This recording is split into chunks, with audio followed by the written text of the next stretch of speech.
All right, we're watching Joe's butterfly here as we get ready to go. We're going to watch it first in the kind of 3/4 speed just to kind of see what it looks like. Kind of see if he's breathing early or not, see how his hand entry is. Does a good job of getting that head up early and a good job of getting that head down too, Joe. Well done there.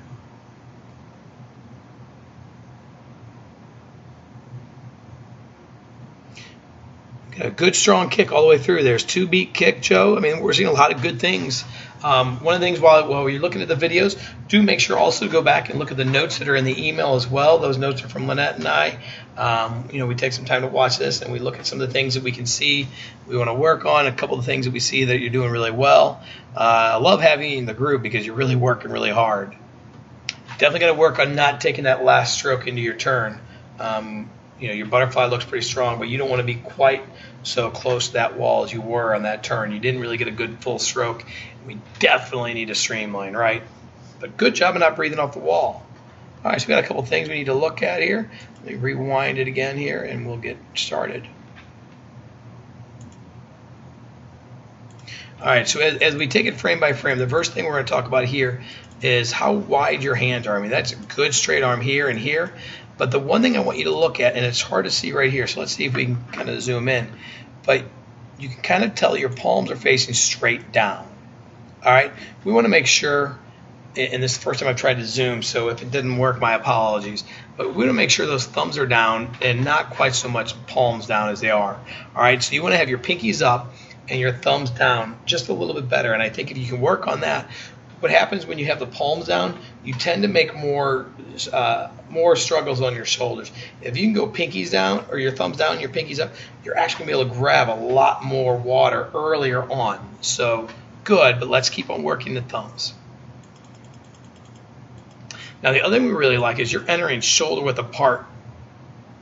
And it does look like right here you did actually turn on an angle. So you actually, when you enter the water, you turned your hands right to where they need to be. It's just kind of, for part of it, you had your palms down and then you turned them right.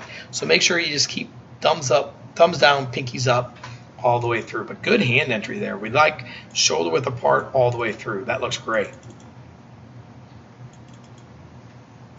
Now, you also do a really good job of breathing early, right? You can see you just started that pull, your head's up early, a little bit higher than we'd like to see. We can kind of see the top of your chest there.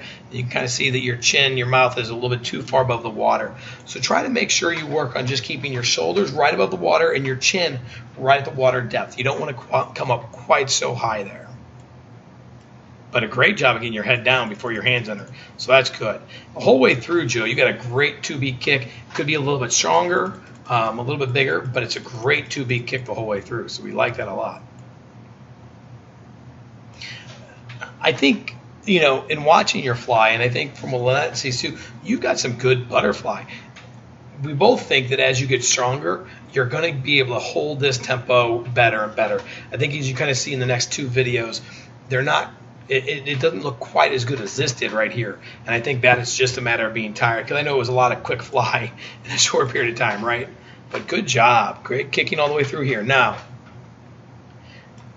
right here, you took this extra stroke, and you can see your head's almost in the wall. When you're this far away from or this close to the wall right here, and you can see that's maybe about a foot and a half to that wall. At this point, you need to kick into that wall. You got to have a better idea of where you are on the water. So if you can just take one more kick, you would have hit. Instead, you took 2 more kicks.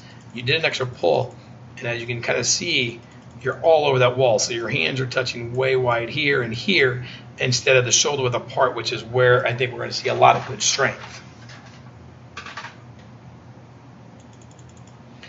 As we start to do that turn, you lifted your head up just a little bit early, and you kind of see that your upper part of your back is above the water, and your eyes are looking at the blocks instead of this hand here that's on that wall.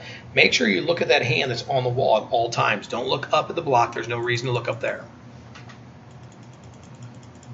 You want to make sure you're always watching. You can see here now you're looking over to the side, and you've yet to turn that head right towards that wall, right towards that hand that's come off the wall. Great elbow bend. You actually put your hand exactly where you need to be. You just got to watch it. Now you started off streamlined, and then you broke it right away. and you did 0 dolphin kicks. And I know we talk a lot about doing 6 dolphin kicks every single wall. You didn't do any there, so make sure we work on the dolphin. Make sure we work on dolphin kicking. But what you did do correctly is you didn't take a breath right away, and we're all happy about that. We want to make sure we don't breathe that very first stroke, and you did a good job of keeping that head in the water, not taking that breath. Heck, 2 strokes out of breath, Joe. Well done, buddy.